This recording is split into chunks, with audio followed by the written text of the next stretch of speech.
Vamos lá, meus irmãos, continuando aqui, nosso último bloco do 7º dia de aula. Estamos tratando aqui sobre gestão eclesiástica. Irmãos, sobre essa questão financeira ainda. Essa é uma questão que a gente tem que ter muita maturidade e saber lidar muito bem, porque ela é meio complexa, ela é meio espinhosa. Separe pessoas que gostem desse assunto e tratem com muito critério essas coisas, deixando sempre o máximo de transparência, mas elas são importantíssimas para a saúde da igreja. Assim como uma família que não sabe administrar os seus recursos, vive sofrendo emocionalmente, fisicamente por causa das finanças, assim é a igreja. E uma coisa que eu ensino para a igreja sobre essa questão é: o mesmo Deus que faz milagres dos mais variados, ele pode fazer milagres no caixa da igreja, para que a gente consolide os projetos. Eu não preciso pôr um peso sobre a igreja para que os irmãos paguem uma conta, concorda? Porque muitos pastores colocam esse peso e dizem: Deus vai fazer, mas ele está colocando peso sobre os ombros da igreja. A igreja chega ao ponto de ficar tão cansada, porque uma coisa é um projeto novo, outra coisa é uma manipulação financeira. Eu acredito que o mesmo Deus que fez com que o maná viesse todas as manhãs é o Deus que manda os recursos, é o Deus que manda a provisão. Ele vai mandar situações das mais variadas. E essa é uma das questões que a gente tem que lidar com muito critério, ainda mais nesses dias de neopentecostais tão lunáticos e de seitas tão endiabradas, que usam desse fim para um meio totalmente pervertido. Tá bom, meus irmãos? Então, eu quero acreditar que qualquer dúvida a gente vai tirando aqui na aula. Como eu disse, irmãos, aqui só foi uma sugestão, existem muitas sugestões. Essa questão da gestão financeira, cada igreja vai fazer de uma forma. Só para vocês terem uma ideia, eu geralmente peço com que os alunos, os irmãos que doam seus dízimos, quando eles dão em espécie ou melhor, em Pix, que eles mandem o comprovante para o tesoureiro. Aí nós replicamos aquele comprovante na diretoria. Mas uma coisa que nós não fazemos é: os irmãos que são dizimistas são mais tratados e os irmãos que não são dizimistas são menos tratados. Não, não existe isso. Não existe.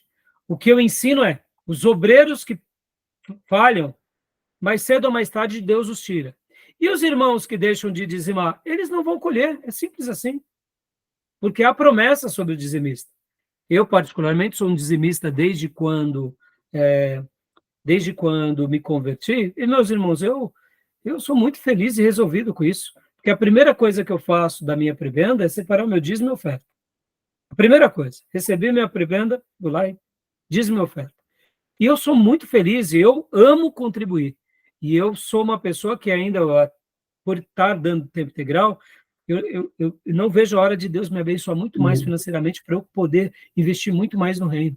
Porque eu acredito nessas promessas de que a igreja vai ser abençoada, as vidas vão ser salvas, pessoas serão edificadas, tá bom? Beleza, meus irmãos? Então, agora vamos para um outro tópico, tá bom? Alguma dúvida sobre essas questões? Querem falar mais alguma coisa? Não? Tranquilo? Tem uma igreja Então, que eu conheço que tem uma parte financeira riquíssima. Entra muito dinheiro. Só que aí uma coisa que eu acho um pouco exagerada é o pastor, a liderança, ganhar muito dinheiro. Por exemplo, a igreja lá tem uma entrada de exemplo. Entra lá 300, 400 mil. O pastor ganhar 80 mil, uau. aí isso eu acho Então, Júnior, exagerado. eu vou dar um parecer. Foi bom você ter colocado isso. Pastor, qual que é a medida da prebenda pastoral? A realidade da igreja. A realidade da igreja. E também, na minha opinião, o pastorado, como ele é vocação, ele deve ser, eu diria, na minha opinião, irmãos, eu não estou falando isso porque... Estou falando isso porque é o que eu penso. Ele tem que ter alguns limites sobre essa questão. Porque uma coisa é eu ser... Vamos dar um exemplo, né? Uma coisa eu ser um executivo. Outra coisa é ser um pastor. Com todo respeito, Júnior, eu não sei qual é essa igreja, mas 80 mil de salário é muito Acho que dinheiro. é mais, viu? Acho que é 120, a última vez que eu vi era 120. Eu acho assim um 120. absurdo. Eu acho que um pastor que, tudo bem, vamos supor que ele seja quem for. Eu particularmente, me permita, tá? Isso me faz mal. Eu acho que um pastor, se ele quer ganhar dinheiro, que ele monte os negócios deles, que ele monte as empresas. Recentemente eu montei uma sociedade com o irmão, eu estou nessa sociedade com o irmão, mas a minha prioridade é a igreja e o seminário, em terceiro lugar, nossa sociedade. E esse irmão sabe disso, e se eu não dedicar o tempo necessário à sociedade, ele quiser parar com a sociedade, a gente para, porque a minha prioridade é o ministério, minha prioridade é o reino. E ele sabe disso, por isso que ele também me chamou para a gente montar uma sociedade no mercado financeiro, e a gente está nessa sociedade. No entanto, o que eu quero dizer, Júnior, no momento em que a Igreja Batista Missionária começar a ganhar muito bem, eu vou propor um teto para mim. Aí o que eu posso deixar que a igreja decida é, se ela quiser me dar prêmios. No final do ano quer me dar um carro. Sabe assim, irmãos, eu não sou contra essas coisas. Agora eu estou viajando na maionese, tá? Estou saindo da realidade de Ferraz de Vasconcelos, uma igreja pobre, para uma igreja rica, riquíssima. Ou seja, irmãos, só para vocês terem uma ideia em números, né? A nossa igreja tem uma entrada muito pequena, equivale à entrada, por exemplo, de 2 famílias. É isso o nosso orçamento. Famílias de Ferraz, tá? 2 famílias. Faz a somatória de quanto ganha o marido, a esposa e os filhos. Estou dando em números, só para vocês terem uma ideia.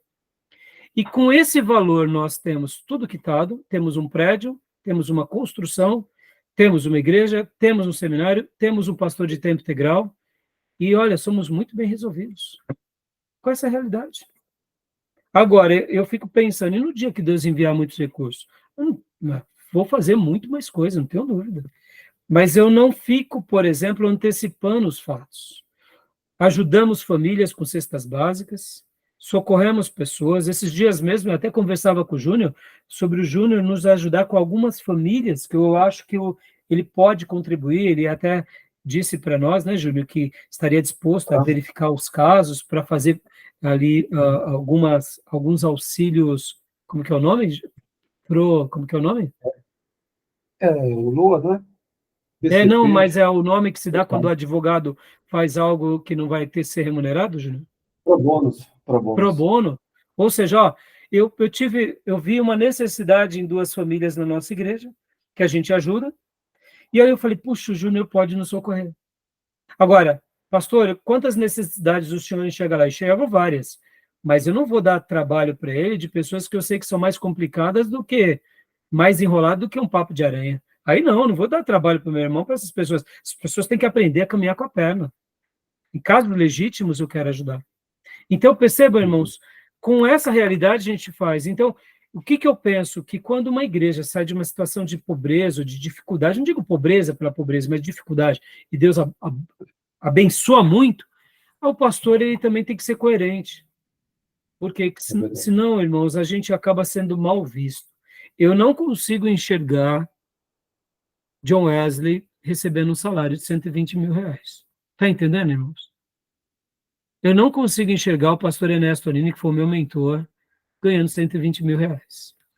Eu não consigo enxergar, posso estar até enganado, o Hernandes Dias Lopes e o Nicodemos ganhando 120 mil reais. Eu não consigo enxergar. E são figurões, hein, que só de livros aí eles devem ganhar um monte de dinheiro. Eu não consigo enxergar o Billy Graham ganhando 120 mil reais na nossa realidade, numa igreja local. E são pessoas que poderiam ganhar. Estão entendendo? Tá bom? Fica aqui a minha fala, né? Eu acho que a gente colocando um teto, está muito bem assistido, tá bom? Beleza, meus irmãos? Tudo bem? Mais alguma dúvida? Pastor Johnny, Wesley, Maísa, irmã Cleusa, Gil, Júnior, querem fazer mais algum comentário? Não, tranquilo. Também não, pastor. Então vamos lá. Agora a gente vai entrar, só vou começar aqui, irmãos, nas últimas pautas aqui do nosso curso, que agora ele vai falar bastante sobre o empreendedorismo, o pastor e o empreendedorismo. Então, olha só que interessante. Eu achei muito interessante esse slide, e eu quero colocar aqui para vocês, porque aqui a gente tem que fazer uma leitura bem adequada sobre o que é empreendedorismo no reino. Senão a gente vai fazer da igreja uma empresa. Mas, ao mesmo tempo, é uma proposta bem interessante que a gente tem que deixar com que as coisas aconteçam, porque, de fato, eu quero acreditar que o que é ser um empreendedor no reino? Quando a gente pega o líder empreendedor, e aqui administração pastoral, liderança e empreendedorismo, o que eu quero agora que vocês enxerguem aqui comigo? Qual que é a minha proposta? A minha proposta é que vocês enxerguem agora essa área, dizendo o seguinte: a igreja ela tem que ocupar todos os espaços que Deus sonhou para ocupar. Ela tem que estar em todos os lugares que Deus deseja que ela esteja. E ela tem que fazer tudo aquilo que Deus sonhou que ela faça. Logo, essa visão do líder empreendedor, do pastor empreendedor, ou dos obreiros empreendedores, tem que ser assim. Por outro lado, devemos colocar isso com as suas devidas proporções, porque a igreja não é uma empresa. E vocês hão de convir comigo que, assim como temos pastores que são ingênuos e não sabem cuidar da administração da igreja, ou das questões legais da igreja, a igreja sucumbe por isso, geralmente são os empreendedores também que dão um trabalho medonho para o pastor. Porque muitas vezes o pastor está vendo que a igreja precisa de orar, precisa de profundidade na palavra, e os empreendedores estão querendo fazer apenas tarefas para Deus. Na realidade, a gente tem que fazer aqui uma lição de casa muito criteriosa, porque muitos empreendedores da igreja, sejam eles pastores ou até líderes, são discípulos de Marta e não de Maria. A contemplação a Jesus não basta. Eles vão fazer tarefas, eles vão empreender, eles vão fazer... E quando vão ver, a igreja está cansada. Porque, irmãos, não é isso a nossa matriz principal. A proposta do reino é totalmente diferente da proposta de uma empresa. Só para eu pontuar esse ponto aqui. Uma empresa tem que ganhar dinheiro. Uma empresa precisa ganhar dinheiro para subsistir. Uma ONG precisa se manter dentro das suas propostas como ONG ou como fundação. Já uma igreja, ela precisa ser espiritual, ela precisa ganhar vidas, ela precisa ter santidade, ela precisa ser liberta do pecado. Ou seja, ela pode ter muitos recursos ou pode ter recurso nenhum. Ela pode estar no mundo de liberdade ou ela pode ser perseguida. Ou seja, propostas totalmente diferentes. Mas, ao mesmo tempo, em meios a ventos favoráveis, a gente pode dar espaços ao empreendedorismo. Por exemplo, olha o nosso seminário aqui. Quer uma coisa mais empreendedora do que essa? Estamos online de forma presencial, de forma online. Hoje estamos numa classe um pouco mais modesta, mas o que nos aguarda daqui a algum tempo? Não sei. E eu estou aberto a esse empreendedorismo. Por quê? Porque eu quero preparar todo o terreno para que o evangelho seja pregado, para que os obreiros sejam preparados, para que o reino de Deus, o governo de Deus seja estabelecido entre nós. E isso é uma visão de empreendedorismo. Agora, de que forma eu vou fazer isso? Vou fazer isso segundo a orientação do Espírito, segundo os critérios do reino, segundo a palavra, aguardando Deus no momento adequado, sem queimar a etapa. Irmãos, eu não tenho dúvida, se nós fizéssemos um trabalho de marketing, dedicássemos algumas centenas de reais, nós teríamos 30 vezes mais alunos, mas eu sinto no meu espírito que ainda não é o tempo.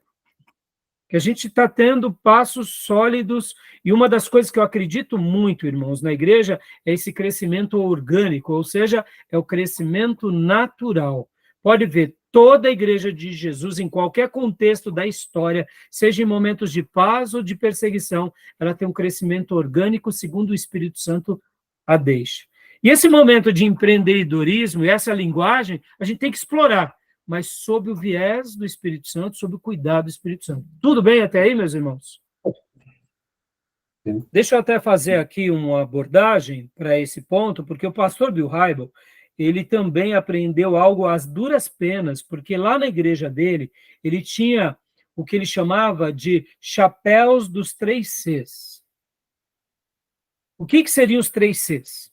Para fazer parte do time dele, ele precisava que a pessoa tivesse competência, vou até anotar aqui, competência, isso, combinação e caráter, isso mesmo. Quando ele chamava alguém para o time dele, principalmente para o staff, ou para um cargo de liderança, ou para um projeto, ele primeiro olhava se a pessoa tinha competência, se a pessoa tinha fluência naquilo. Aí depois ele via se tinha combinação. O que era combinação? Como esse integrante, novo integrante, reagia ao pastor e aos demais pares do time. E por último ele olhava o caráter. Passado alguns anos, depois de vários tombos, porque ele chamou para perto dele pessoas que tinham uma competência maravilhosa, uma combinação maravilhosa, mas um caráter questionável. Quando ia ver, era uma pessoa que lá na família estava quebrando os vínculos, na vida íntima, no trabalho, e aí isso trouxe e onerou muito a igreja. Então, o que ele fez? Ele mudou a ordem. Ele colocou em primeiro lugar caráter, segundo lugar competência e terceiro lugar combinação. Mas a ordem dele, ele olhava o último para o caráter.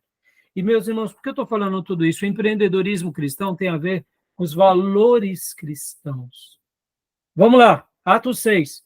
Para que um diácono fosse separado, ele precisava ter o quê? Quais eram os critérios lá? Ser cheio do Espírito Santo. O que mais? Ter boa reputação. Boa reputação e o que mais? Eram 3 critérios. Lembram? Atos 6. Ele tinha que ser reconhecido pela comunidade. Né? Sim, tinha. Mas tinha mais uma coisa. Se não me falha a memória, ser sábio. Vamos ver? É isso mesmo. Vamos ver rapidinho aqui? Olha lá.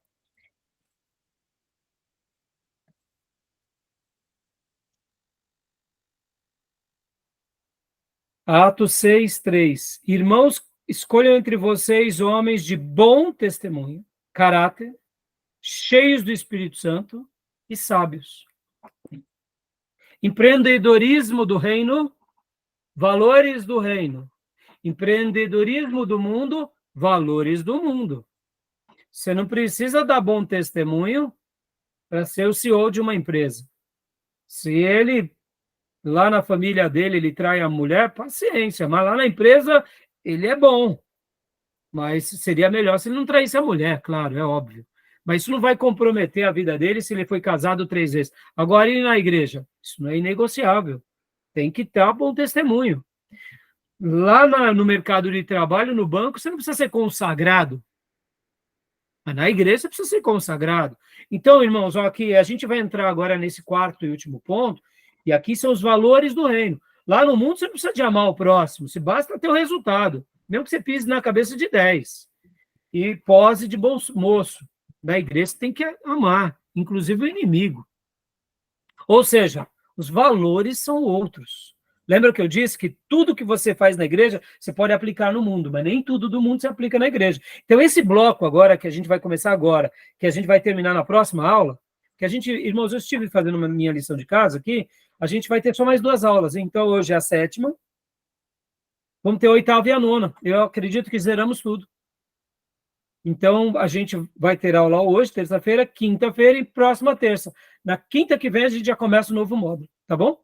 Porque eu acho que já preencheu todas as lacunas. Porque agora a gente vai começar essa matéria aqui do empreendedorismo e na quinta-feira a gente vai continuar falando sobre todos esses slides que o professor deixou aqui sobre empreendedorismo, que é muito bom. Por outro lado, a gente conclui na quinta e na terça-feira que vem, eu quero estar falando com vocês sobre essa questão tecnológica, ensinando um pouco vocês sobre essa questão, ajudando vocês um pouco sobre como mexer, como manusear, o que fazer, como fazer, mais esse lado um pouco tecnológico, tá bom? E assim eu acredito que a gente fechou o bloco sobre metodologia científica e gestão eclesiástica. Tá, meus irmãos? Tudo bem até aí? Algum comentário, alguma pergunta? Tudo bem. Júnior? Não, só que não visar lucro, né? Sim, sim. Perceba, Júnior, como é difícil essa questão, porque os valores são diferentes, mas ao mesmo tempo a igreja precisa de dinheiro, ela precisa de recursos, mas o propósito dela não é de recurso e dinheiro, o propósito dela é o reino, são as almas. Podem ver que as igrejas se perdem por causa das suas institucionalizações e por causa dos seus novos critérios que são colocados. E aqui, meus irmãos, essa é uma lição de casa que a gente tem que fazer a vida toda. E que Deus nos dê temor, Deus nos dê sabedoria, Deus nos dê prudência. Porque enquanto a gente vai gerindo as dificuldades, é uma coisa. Quando a gente começa a gerir as fortunas, são outras coisas. Por enquanto, vosso pastor, vosso professor, é excelente gestor de dificuldades. Ainda não cheguei lá. Quem sabe, se for vontade de Deus, vou gerar as fortunas. Gerir, né?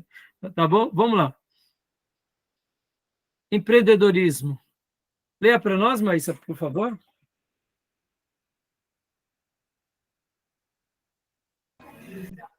A administração pastoral, liderança e empreendedorismo. 1 Samuel 18:14. Davi lograva bom êxito em todos os seus empreendimentos, pois o Senhor era com ele. Eu não sei que versão que o professor colocou, mas ele tinha êxito em tudo que fazia, pois o Senhor estava com ele. Deixa eu dar uma palavra aqui para vocês, né?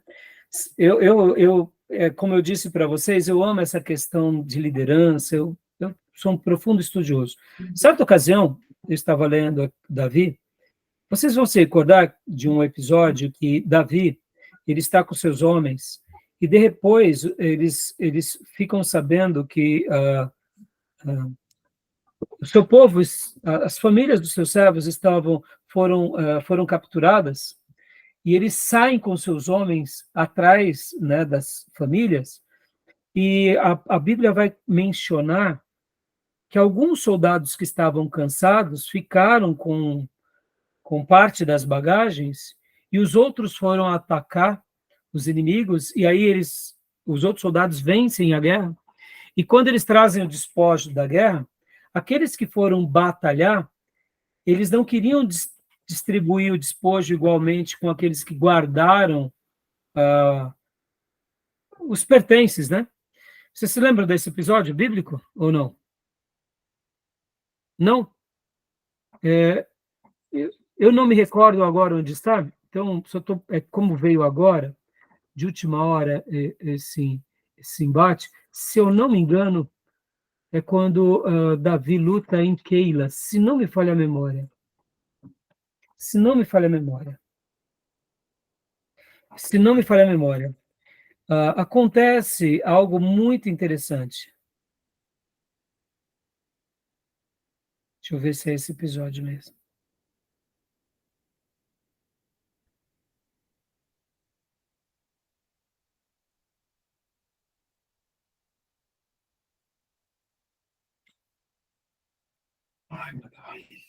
Eu acho que é essa parte mesmo. Se não me falha a memória. Pastor, é 1 Samuel 30? 1 Samuel, eu acho que é... Bom, o de Keila é 23. Agora essa parte, deixa eu ver, Davi... eu acho que é aqui mesmo. Deixa eu ver se é esse. É um desses episódios, irmãos. É uma dessas batalhas. Para a gente não... Depois eu acho o texto certo para vocês. O que eu quero dizer com esse episódio? Esse episódio é bem curioso, porque seria mais ou menos isso. O exército de Davi, metade ficou num lugar e a outra metade foi atacar. Essa metade que foi atacar os seus inimigos, vencer a batalha, e eles trouxeram os despojos. Quando eles trouxeram os despojos, aqueles que guardaram os pertences estavam cansados, quiseram também parte do despojo, mas os outros soldados disseram, não, a gente que foi atacar, vocês não merecem. Davi reparte tudo igualmente. Ele demonstra o seguinte, olha, somos um colegiado. Quem não foi porque estava exausto, legitimamente, teve uma tarefa de ficar guardando essa região, eles tiveram um dever também. E quem foi porque estava disposto, lutou e venceu. Ou seja, por que eu estou fazendo citação desse episódio, irmãos, e estou dando aqui essa ideia? Porque Davi demonstra um alto grau de liderança, irmãos. Até na partilha. Sabe aquela questão do time, do colegiado? Quantas vezes nós participamos de uma empresa onde só um grupinho ganha recursos, tem bônus, e o resto, todos, ficam chupando o dedo, não ganham nada? Davi não pensava assim, irmãos. Davi era uma mentalidade ganha-ganha. Eu ganho, nossos soldados ganham, mas quem guardou as nossas bagagens também ganham, porque eles poderiam ser traíras, e eles poderiam nos vender, e não nos venderam. Ou seja, Davi não era pequeno. Então, Davi, quando nós lemos a Bíblia na perspectiva de liderança na vida de Davi, Davi é um líder estratosférico, irmãos. Peguem um dia todas as passagens bíblicas ou os textos que falam de Davi e leia com a lupa da liderança. Vocês vão ver que um dos líderes que mais se destaca na liderança é Davi. De uma forma, assim, eu diria, abundante. Porque ele sabia enxergar o todo. Ele não olhava a parte. Ele olhava o colegiado. Davi pensava ganha-ganha. Entre conflitos e negócios, existe uma expressão que é o ganha-perde, o perde-ganha, o ganha-ganha e o perde-perde.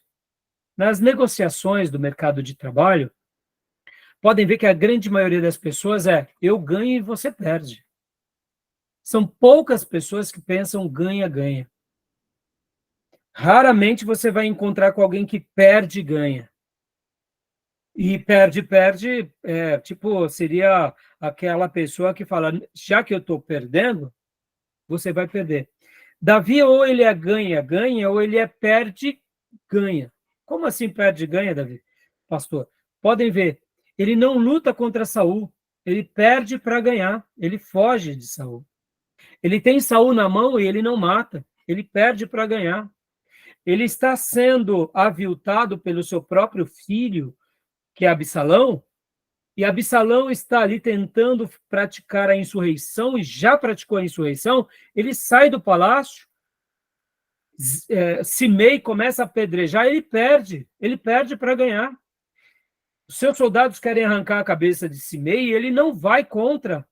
Mas depois que ele retorna ao seu palácio, os seus soldados querem matar Simei, Simei pede perdão, e ele perdoa Simei. Ou seja, Davi tem ele tem uma maneira de uma liderança estratosférica. Então, no empreendedorismo, eu não tenho dúvida que Davi, nos nossos dias, como que ele olharia para esse cenário da igreja brasileira, o que ele usaria e o que ele não usaria? Outra pessoa parecida com Davi é Paulo.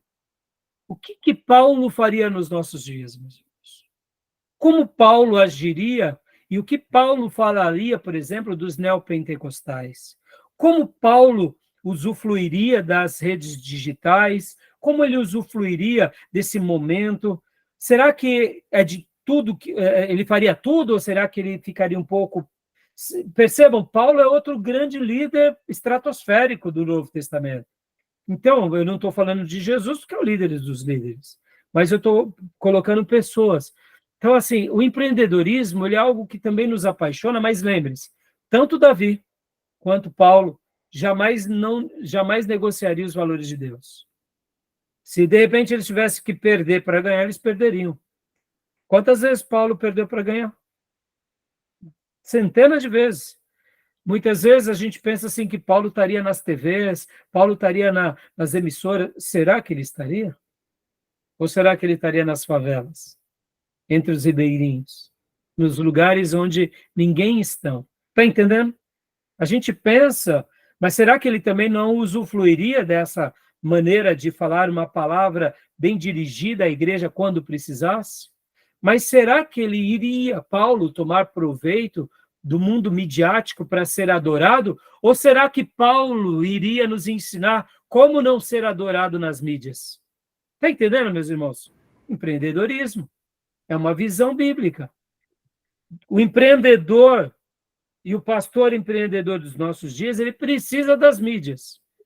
Mas e Paulo? Será que ele ia usar das mídias como?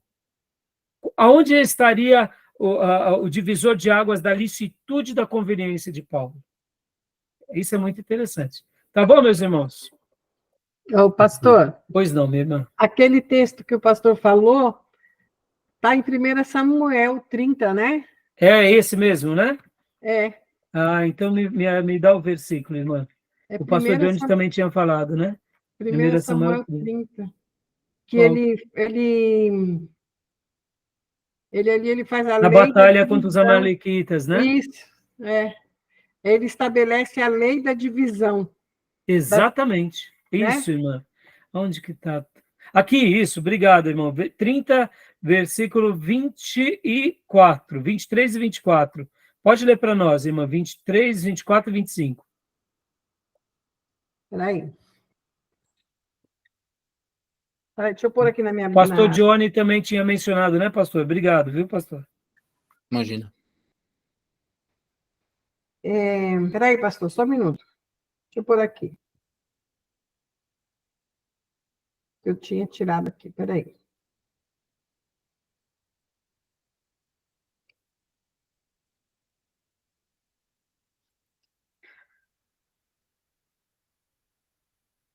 Já vou ler, peraí. Não tem problema, irmão. Se estiver difícil, eu peço para o irmão. Não, tá aqui. 1 Samuel. Isso, pode ler a partir do versículo 21, logo depois a gente já vai encerrar, tá, meus irmãos? Tá bom. Ó. Aí.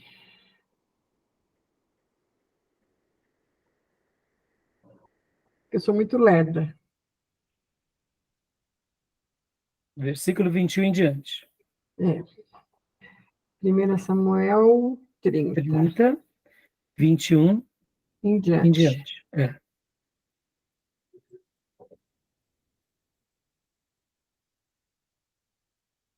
Quando Davi chegou aos 200 homens que, de cansado que estavam, não tinham podido segui-los, e que foram obrigados a ficar ao pé do ribeiro de Besor, estes saíram ao encontro de Davi e do povo que com ele vinha. E Davi, aproximando-se deles, os saudou em paz. Então todos os malvados e os perversos dentre os homens que tinham ido com Davi disseram: visto que não foram conosco, nada lhe daremos de despojo que cobramos, senão a cada um sua mulher e seus filhos, para que os levem e se retirem. Mas Davi disse: não fareis assim. Não fareis assim, irmãos meus, com os que não deu o Senhor, o que nos deu o Senhor, que nos guardou e entregou nas nossas mãos a tropa que vinha contra nós. E quem vos daria ouvido? Quem vos daria ouvido nisso? Pois qual é a parte dos que desceram a batalha? Nada será também a parte dos que ficaram. Deixa eu ver. Tal será também a parte dos que ficaram com a bagagem, e receberão partes. E assim foi naquele dia em diante, ficando estabelecido por estatuto e direito em Israel até o dia de hoje. Joia. E na NVI, ela dá uma ideia um pouquinho melhor, minha irmã. A descrição da NVI, a leitura fica mais compreensível. Mas, resumindo, é isso mesmo. Podem ver que esses homens, eles estavam exaustos, e então Davi deixa eles em paz, para que eles fiquem com as bagagens, só que Davi vai lutar, e ali, junto com Davi, tinha alguns homens vadios, como o texto diz. E egoístas, e Davi identifica isso. E Davi diz, não, meus irmãos, eles ficaram com as bagagens, eles vão receber igual a nós. igual a nós. Eles não vão ficar só com as famílias deles que a gente capturou, mas tudo será dividido igualmente. A partir daquele dia criou-se, então, esse critério do quê? De partilha. Porque, irmãos, num primeiro momento, parece que quem está exausto demais é fraco, mas a gente não sabe o que os levaram a ficar tão cansados. Pode ser que realmente a função deles era carregar bagagens, era carregar ali a parte do armamento, ou seja, era mais exaustivo. Como que você vai levar um soldado desse para o campo da batalha? Ele vai morrer, é prejuízo dobrado. Mas no momento que você deixa ele cuidando das bagagens, ele tem como se repousar, descansar e também ser uma frente amiga para aqueles que vão avante, né?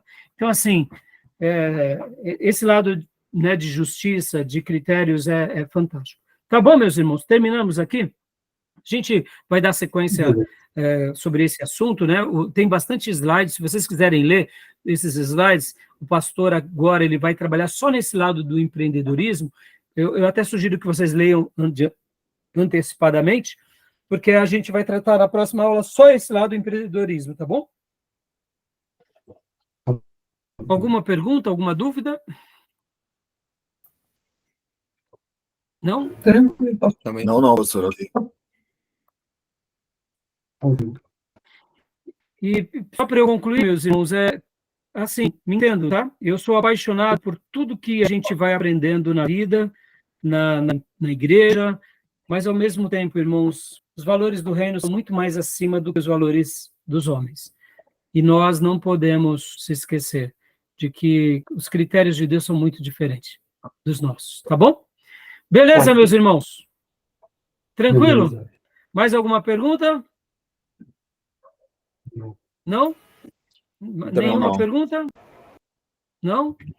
Então, meus irmãos, agradeço vocês mais uma vez aí, e louvado seja Deus aí por mais uma aula, estamos chegando no final de mais um módulo, tá bom? Então, vou Beleza. parar aqui a gravação. Bom culto para os meus irmãos amanhã, no culto de oração de vocês, eu me vejo com as minhas ovelhinhas, e querendo Deus, nos vemos na quinta, tá bom? Fiquem só mais um segundinho aqui na classe, que eu queria tirar uma foto com vocês, está tão bonito aqui na nossa classe, né? Queria tirar uma foto com vocês, tá bom? Deus abençoe, meus irmãos. Shalom.